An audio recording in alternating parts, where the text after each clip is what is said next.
എല്ലാവർക്കും നമസ്കാരം. പുതിയൊരു വീഡിയോയിലേക്ക് ഏവർക്കും ഹൃദ്യമായ സ്വാഗതം. ഇന്നത്തെ വീഡിയോ നമ്മളൊരു പ്രോബ്ലം ക്വസ്റ്റ്യൻ ആണ് കൈകാര്യം ചെയ്യാൻ പോകുന്നത്. +2 ഇക്കണോമിക്സിന്റെ രണ്ടാമത്തെ ബുക്കായിട്ടുള്ള മാക്രോ എക്കണോമിക്സിൽ നിന്ന് നമ്മൾ നിർബന്ധമായിട്ടും അറിഞ്ഞിരിക്കേണ്ടതും പഠിച്ചിരിക്കേണ്ടതുമായിട്ടുള്ള ഒരു ചോദ്യം, GDP ഡിഫ്ലാറ്റർ കാൽക്കുലേറ്റ് ചെയ്യുന്നത് എങ്ങനെയെന്നുള്ളതാണ്. അപ്പോൾ കഴിഞ്ഞ ദിവസം ഞാനത് ലൈവ് വീഡിയോയിൽ പറയണ്ടായി. നമുക്കതൊന്ന് കാൽക്കുലേറ്റ് ചെയ്ത് നോക്കാം. 3 രീതിയിൽ നമുക്ക് ഈ ചോദ്യം വരാൻ സാധ്യതയുണ്ട്. അപ്പോൾ 3 രീതികളും ഞാനിവിടെ കാണിക്കുന്നുണ്ട്. കൃത്യമായിട്ട് നിങ്ങളിത് മുഴുവനായിട്ടും കാണുക. ഞാൻ ചെയ്യുന്ന രീതി എങ്ങനെയെന്നുള്ളത് നിങ്ങൾ മനസ്സിലാക്കണം. എങ്കിൽ മാത്രമേ നമുക്കിത് എളുപ്പത്തിൽ പഠിച്ചെടുക്കാൻ സാധിക്കുകയുള്ളൂ. ഇത് ഒരു 4 മാർക്കിന്റെ ചോദ്യമാണ്. ഓക്കെ, അപ്പൊ 4 മാർക്കിന് എസ്സേയിലേക്കും വരാൻ സാധ്യതയുണ്ട്. അതായത് 4 മാർക്കിന് എസ്സേ ചോദിക്കാറുണ്ട്. ഇത് GDP ഡിഫ്ലാറ്റർ എന്താണ്, GDP ഡിഫ്ലാറ്റർ എങ്ങനെയാണ് കാൽക്കുലേറ്റ് ചെയ്യേണ്ടത് എന്ന് ചോദിച്ചുകൊണ്ട് 4 മാർക്കിന് ഇത് ചോദിക്കും. അതേപോലെ തന്നെ GDPയും വെൽഫെയറും GDPയും ക്ഷേമവും തമ്മിലുള്ള ബന്ധം, അത് 4 മാർക്കിന്. അങ്ങനെ ഇതിന്റെ 4 മാർക്കും ആ GDP ആൻഡ് വെൽഫെയർ എന്നതിന്റെ 4 മാർക്കും കൂടെ കൂട്ടിയിട്ട് 8 മാർക്കിന് എസ്സേ ആയിട്ടൊക്കെ ചോദ്യം വരാൻ സാധ്യതയുണ്ട്. അങ്ങനെ വന്നില്ലെങ്കിൽ തീർച്ചയായിട്ടും നമുക്കിത് 4 മാർക്കിന് ഷുവർ ആയിട്ട് ചോദിക്കുന്ന ചോദ്യമാണ്. അപ്പൊ ഇത് മാക്രോ എക്കണോമിക്സിന്റെ രണ്ടാമത്തെ ചാപ്റ്റർ ആയിട്ടുള്ള ദേശീയ വരുമാനം കണക്കാക്കൽ അഥവാ നാഷണൽ ഇൻകം അക്കൗണ്ടിങ് എന്ന് പറയുന്ന ചാപ്റ്ററിലുള്ളതാണ്.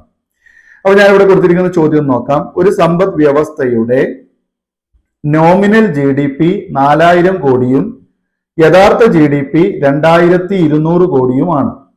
ആയാൽ GDP ഡിഫ്ലാറ്റർ കാണുക. അതാണ് ചോദ്യം. ഒരു സമ്പദ് വ്യവസ്ഥയുടെ നോമിനൽ GDP, അപ്പൊ നമ്മളോട് മനസ്സിലാക്കേണ്ട എന്താണ് നോമിനൽ GDP എന്നുള്ളത്. ഓക്കെ, അതുപോലെ യഥാർത്ഥ GDP. അപ്പൊ 2 GDPകൾ നമുക്കിവിടെ തന്നിട്ടുണ്ട്. ഈ 2 GDPകൾ വെച്ചിട്ടാണ് നമ്മൾ എന്ത് ചെയ്യേണ്ടത്? GDP ഡിഫ്ലാറ്റർ കാൽക്കുലേറ്റ് ചെയ്യേണ്ടത്. അപ്പോ സമ്പദ് വ്യവസ്ഥയുടെ നോമിനൽ GDP എന്ന് പറഞ്ഞാൽ, അപ്പൊ നമ്മൾ എന്താണ് GDP ഡിഫ്ലാറ്റർ എന്ന് ആദ്യം മനസ്സിലാക്കണം. GDP ഡിഫ്ലാറ്റർ എന്ന് പറഞ്ഞാൽ എന്താണ്, അതിന്റെ തിയറി നമ്മൾ ആദ്യം മനസ്സിലാക്കുക. അതായത് നോമിനൽ GDPയും അതുപോലെ പിന്നെന്താണ് റിയൽ GDPയും, അതായത് യഥാർത്ഥ GDPയും തമ്മിലുള്ള അനുപാതം, ഇതിനെയാണ് നമ്മൾ എന്ത് വിളിക്കുക?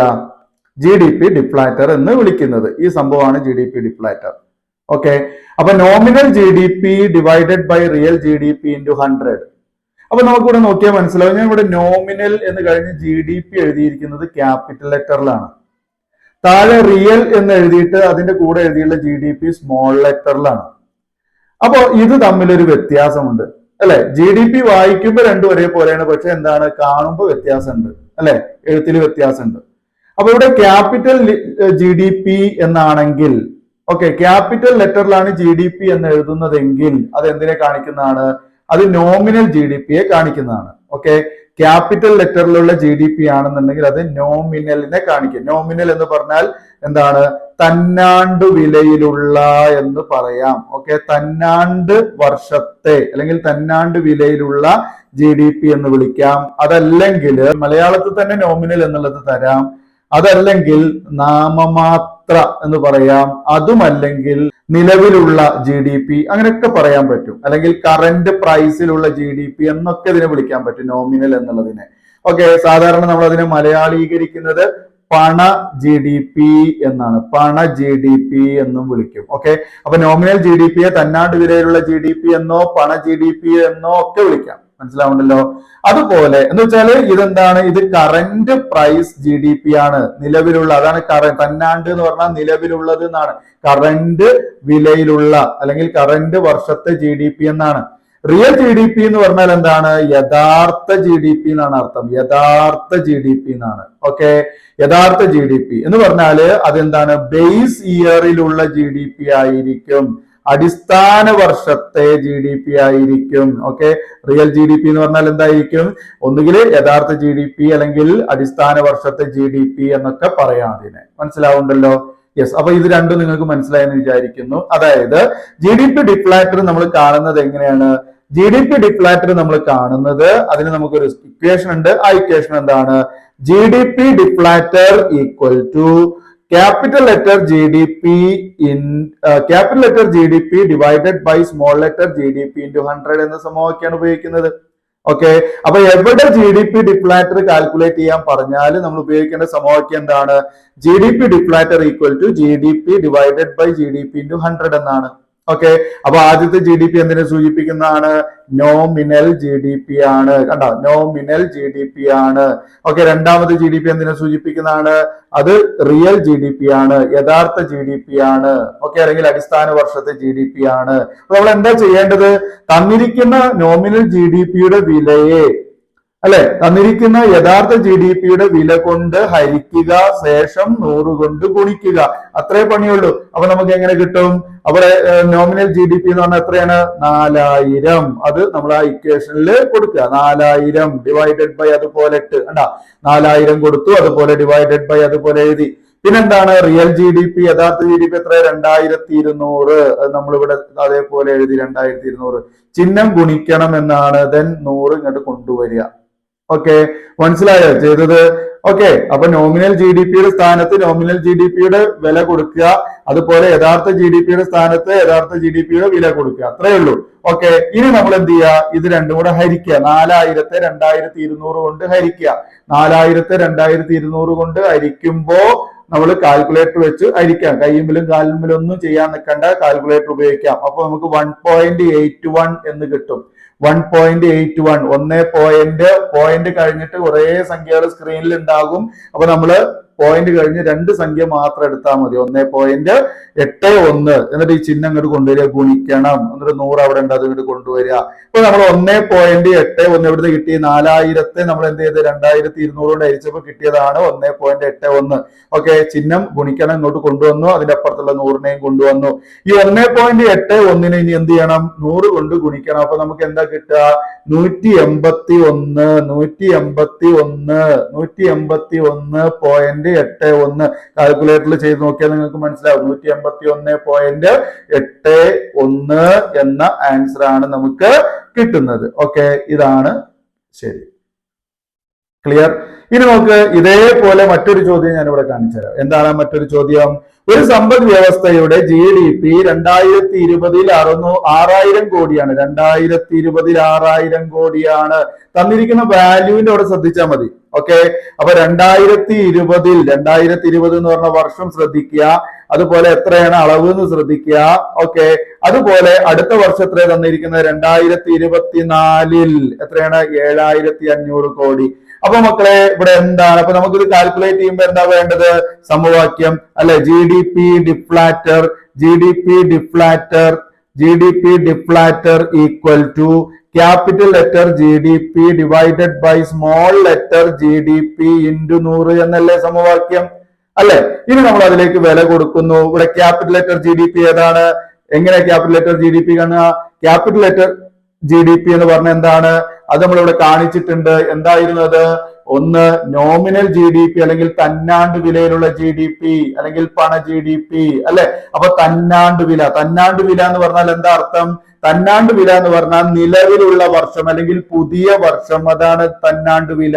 ഇവിടെ ഏതാ തന്നാണ്ട് വില? 2020 ആണോ പുതിയ വർഷം, അതോ 2024 ആണോ പുതിയ വർഷം? നോക്ക്, ഏതാ നിങ്ങൾക്ക് മനസ്സിലായത്? 2024, അല്ലെ? 2024 ആണ്. അപ്പൊ എന്ത്? Capital letter G D P, അല്ലെ മക്കളെ? അപ്പൊ 2024 വില എത്രയാണ്? 2024 വില 7500. ഓക്കെ, അപ്പൊ ഒന്ന് കിട്ടിയ ബാക്കിയുള്ള നമുക്ക് ഇങ്ങോട്ട് കൊടുന്ന് എഴുതിയാൽ മതി. അപ്പൊ capital letter G D P ഇപ്പൊ എന്താ കിട്ടിയത്? 7500. എങ്ങനെ കിട്ടി? ആ capital letter G D P എന്ന് പറഞ്ഞാൽ തന്നാണ്ട് വിലയിലെ ജി ഡി പി ആണ്. ചോദ്യത്തിൽ നമുക്ക് തന്നിരിക്കുന്ന 2 വർഷമുണ്ട്. ഒന്ന് 2020 ആണ്, മറ്റൊന്ന് 2024 ആണ്. ഇതിൽ ഏതാണ് തന്നാണ്ട് വർഷം, അതായത് പുതിയ വർഷം? നിലവിലുള്ള വർഷം ഏതാണ്? അല്ലെങ്കിൽ നിലവിലുള്ളതെന്ന് പറഞ്ഞാൽ ഈ ഇപ്പൊ 2025 ആണ്, പക്ഷെ അതല്ല ഉദ്ദേശിക്കുന്നത്. ഈ തന്നിരിക്കുന്ന വർഷങ്ങളിൽ ഏതാണ് ഏറ്റവും പുതിയത്? അതാണ് തന്നാണ്ട് വർഷം. ഓക്കെ, അപ്പൊ ഇവിടെ 2024 ആണ് നമുക്ക് തന്നിരിക്കുന്ന പുതിയ വർഷം. അതുകൊണ്ട് അതിന്റെ വാല്യൂ നമ്മൾ ക്യാപിറ്റൽ ലെറ്റർ ജി ഡി പിന്റെ അവിടെ കൊടുന്ന് എഴുതി, അല്ലെ? ഡിവൈഡഡ് ബൈ അതുപോലെ വരച്ചു. പിന്നെന്താണ്? പിന്നെ അടുത്ത 2020 എന്ന് പറയുമ്പോൾ ഇപ്പൊ എന്തായിരിക്കും? അത് ബേസ് ഇയർ ആയിരിക്കും, അല്ലെങ്കിൽ അടിസ്ഥാന വർഷമായിരിക്കും. ഓക്കെ, അടിസ്ഥാന വർഷത്തെ വാല്യൂ എത്രയാണ്? 6000, അല്ലെ? ചിഹ്നം ഗുണിക്കണം, ദെൻ 100. അപ്പൊ എന്താ കിട്ടിയ നമുക്ക് വാല്യൂ? 7500 ഡിവൈഡഡ് ബൈ 6000 ഇൻറ്റു 100 എന്ന് കിട്ടി. 7500നെ 6000 കൊണ്ട് നമ്മൾ ഹരിച്ചു കഴിഞ്ഞാൽ നമുക്ക് എന്താ കിട്ടുക? 1.25 എന്നാണ് ആൻസർ കിട്ടുക. 1.25 എന്ന് കിട്ടും. ചിഹ്നം ഗുണിക്കണം എന്നുള്ളത് കൊണ്ടുവരിക, അപ്പുറത്ത് 100 ഉണ്ട് അത് ഇങ്ങോട്ട് എഴുതുക. ഇപ്പൊ നമുക്ക് ഇത് രണ്ടും കൂടെ നേരിട്ട് അങ്ങ് ഗുണിക്കുക. 1.25നെ 100 കൊണ്ട് ഗുണിച്ചാൽ എന്താ കിട്ടുക? 125 എന്ന് ഉത്തരം കിട്ടും. രണ്ടാമതും കിട്ടി. ഓക്കെ, അപ്പൊ രണ്ടാമത്തെ ചോദ്യം എങ്ങനെ വന്നു എന്നുള്ളതൊന്ന് മനസ്സിലാക്കിക്കോളാം. വർഷങ്ങളാണ് ഇവിടെ കൊടുത്തത്. അപ്പൊ വർഷങ്ങൾ കൊടുക്കുമ്പോൾ അത് എങ്ങനെ ഇങ്ങോട്ട് എഴുതുക എന്നുള്ളത് മനസ്സിലാക്കുക. ഇനി നമ്മൾ മറ്റൊരു ചോദ്യമാണ് കാണാൻ പോകുന്നത്. ഏതാണ് ആ ചോദ്യം? നോക്ക്, കറക്റ്റ് ആയിട്ട് ഞാൻ അത് അങ്ങനെ തന്നെ എഴുതിയിട്ടുണ്ട്. ഒരു സമ്പദ് വ്യവസ്ഥയുടെ തന്നാണ്ട് വിലയിലുള്ള GDP കണ്ട, അത് നിങ്ങൾക്ക് വളരെ എളുപ്പമാവും. ഇപ്പോ നേരത്തെ കണ്ടത് പഠിച്ചിട്ടുണ്ടെങ്കിൽ തന്നാണ്ട് വിലയിലുള്ള GDP 3500 CR ആണ്, കോടിയാണ്. അടിസ്ഥാന വർഷത്തെ വിലയിലുള്ള GDP 2000 കോടിയായിരുന്നു. അങ്ങനെയാണെങ്കിൽ GDP ഡിഫ്ലാറ്റർ കാണുക. അപ്പൊ തന്നിരിക്കുന്നത് എന്തൊക്കെയാണ്? തന്നാണ്ട് വിലയിലുള്ള GDP അല്ലെ? തന്നാണ്ട് വിലയിലുള്ള GDP നമുക്ക് തന്നിട്ടുണ്ട്. എത്രയാണ്? 3500 കോടി തന്നിട്ടുണ്ട്. തന്നാണ്ട് വിലയിലുള്ള GDP 3500 തന്നിട്ടുണ്ട്. അതുപോലെ അടിസ്ഥാന വർഷത്തെ GDP 2000 കോടിയും തന്നിട്ടുണ്ട്. അടിസ്ഥാന വർഷത്തെ GDP 2000 കോടിയും തന്നിട്ടുണ്ട്.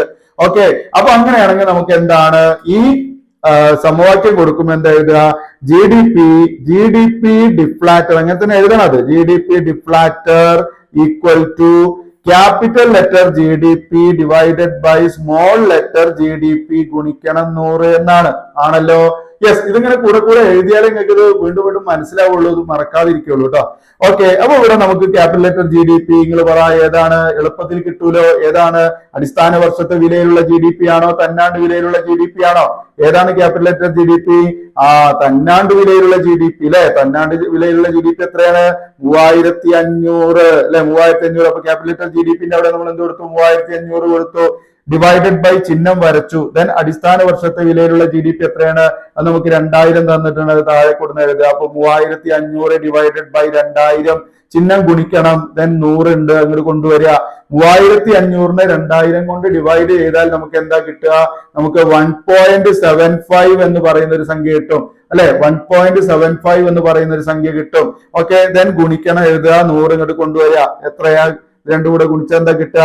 1.75 ഗുണിക്കണം 100 എന്നുള്ളതിനെ നമുക്ക് ഗുണിച്ചാൽ 175 എന്ന് കിട്ടും. ഇതാണ് ആൻസർ. ഓക്കെ, അപ്പോ ഇനി GDP ഡിഫ്ലാറ്റർ കാൽക്കുലേറ്റ് ചെയ്യാൻ അറിയില്ല എന്ന് ആരും പറയരുത്. ഞാനത് വളരെ ശ്രമകരമായിട്ട് ചെയ്ത് നിങ്ങൾക്ക് കാണിച്ചു തന്നിട്ടുണ്ട്. 3 രൂപത്തിൽ ചോദ്യങ്ങൾ വരും. ആ 3 രൂപം നിങ്ങളെ പഠിപ്പിച്ചിട്ടുണ്ട്. അപ്പൊ കൃത്യമായിട്ട് നിങ്ങളത് ചെയ്ത് പഠിക്കുക. ഇതുപോലെ സംഖ്യകൾ വേറെ ചെയ്ത് നോക്കുക. ഓക്കെ, അപ്പോ ആരും എനിക്ക് അയച്ചു തരേണ്ടതില്ല. നിങ്ങൾ സ്വന്തം ചെയ്ത് ക്ലിയർ ആണെന്ന് ഉറപ്പുവരുത്തിയാൽ മാത്രം മതി. ഓക്കെ ഗൈസ്, അപ്പൊ നമുക്ക് ഈ കാര്യങ്ങളൊക്കെ മനസ്സിലായിട്ടുണ്ടാവും എന്ന് വിചാരിക്കുന്നു. അപ്പൊ എന്തുകൊണ്ടും ഇത് വളരെ എളുപ്പമാണ്.